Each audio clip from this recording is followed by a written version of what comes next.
Oke, baik. Assalamualaikum warahmatullahi wabarakatuh. Kembali hari ini kita pembelajaran kimia. Mari sama-sama kita mulai pertemuan pembelajaran daring kimia dengan lafaz bismillah. Bismillahirrahmanirrahim. Oke, baik Anda semua. Hari ini ya.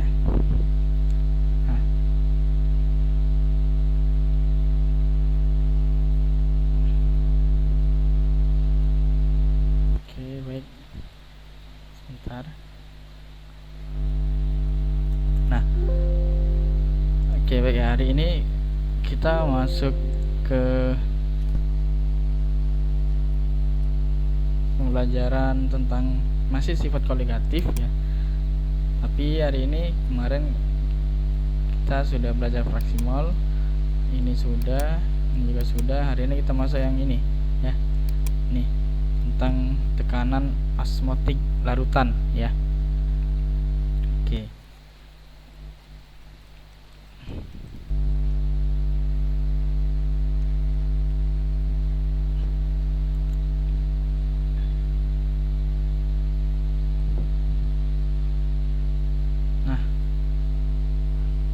Tekanan osmosis ya. Apa itu tekanan osmosis? Ya, jadi tekanan osmosis itu ya, perembesan molekul ya dari pelarut ke pelarut yang lebih ke dalam larutan, atau dari larutan encer ke larutan yang lebih pekat melalui selaput yang namanya selaput semi permeable ya. Ini seperti ini, ada molekul air, ada glukosa ya. Jadi nanti ada penjelasan singkatnya di video yang Ustadz kirimkan terkait pengertian dari osmosis, nanti bisa dilihat ya. Nah, di sini Ustaz akan jelaskan untuk rumusnya saja ya, rumus dan contoh soal ya. Nah, yang seperti ini tekanan osmosis, jadi ada air, ada ini selaput permeable bisa berpindah ya. Itu dijelaskan situ. Nah, jadi hubungan tekanan osmotik dengan konsentrasi larutan menurut Van Hoff ya. Jadi yang kemudian menemukan rumus ini itu adalah si Van Hoff. Tekanan osmotik larutan encer dapat dihitung dengan rumus yang serupa dengan persamaan gas ideal. Oke, masih ingat ya persamaan gas ideal ya? Ya, apa persamaan gas ideal ya? Oke, PV sama dengan nRT ya. Kita hapus saja dulu.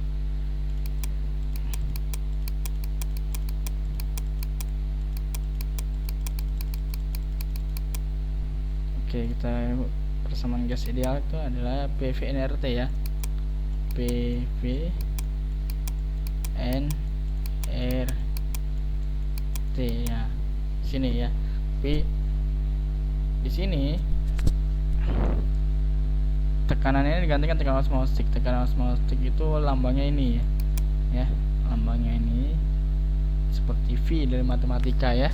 Dan V sama dengan nRT, atau V-nya ini kita pindahkan kemari, jadi dia jadi V sama dengan N per V, P ya, V ya, nih RT. Nah, ini kan rumus apa? Ini adalah rumus molaritas M besar. Maka kalau kita kemudian rubah ke bentuk ini ya, ini bisa ya. Jadi V itu volume larutan, ini dalam bentuk liter ya. Jadi kalau misalkan di soal ada mililiter, antum harus rubah ke liter dulu biar lebih mudah perhitungannya. Kemudian N jumlah mol zat terlarut ya. Ini N rumusnya massa per mR ya, massa per mR. Kemudian suhu absolut larutan, suhu dalam bentuk Kelvin ya. Jadi nanti kalau misalkan dia suhunya derajat Celcius, maka antum rubah ke Kelvin terlebih dahulu.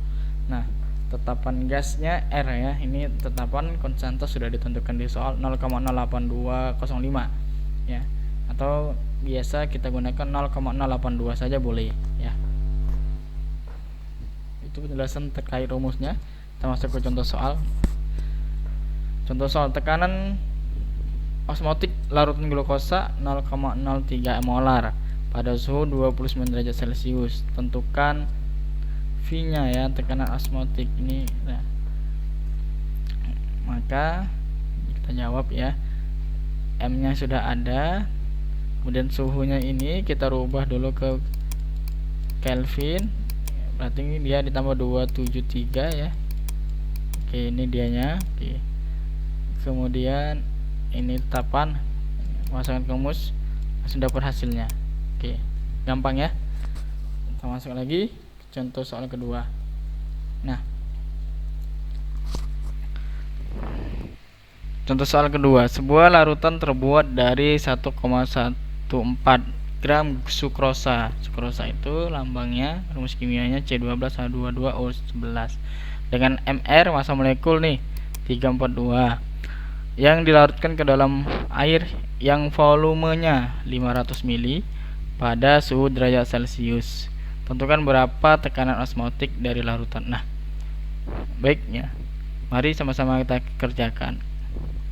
Oke, sebenarnya dari soal ini kita bisa memakai 3 rumus ini ya. Ini yang kedua, pertama ya, kedua dan ketiga ya. Jadi terserah kamu mau memakai yang mana. Nah, kalau kamu mau memakai yang kedua, maka kamu harus pakai dulu, cari dulu nih ya.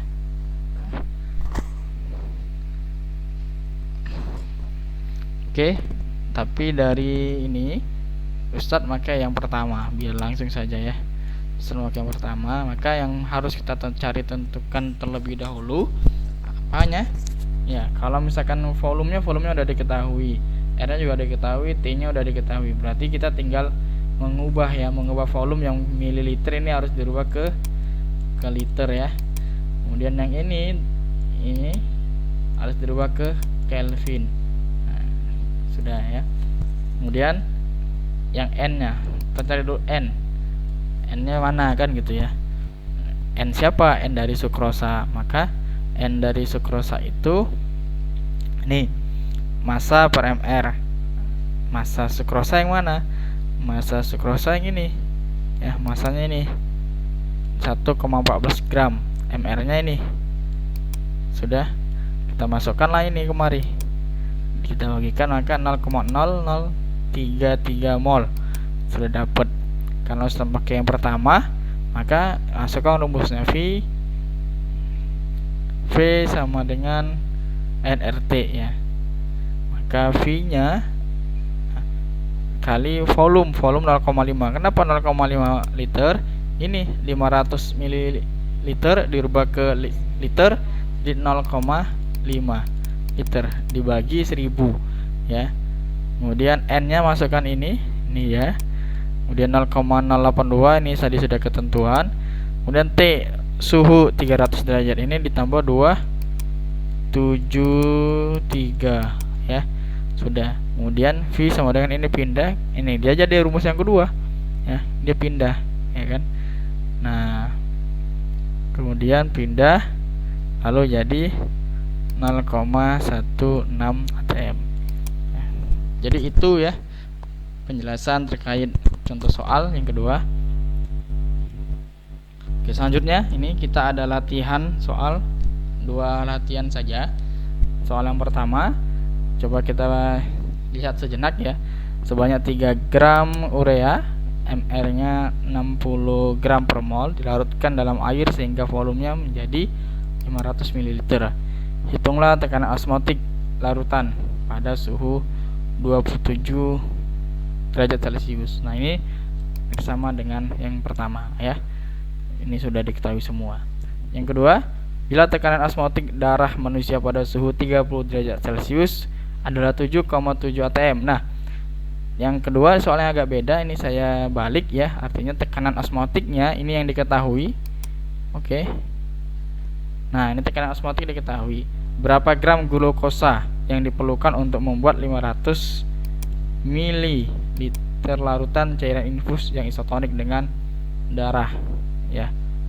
Nah, oke. Ini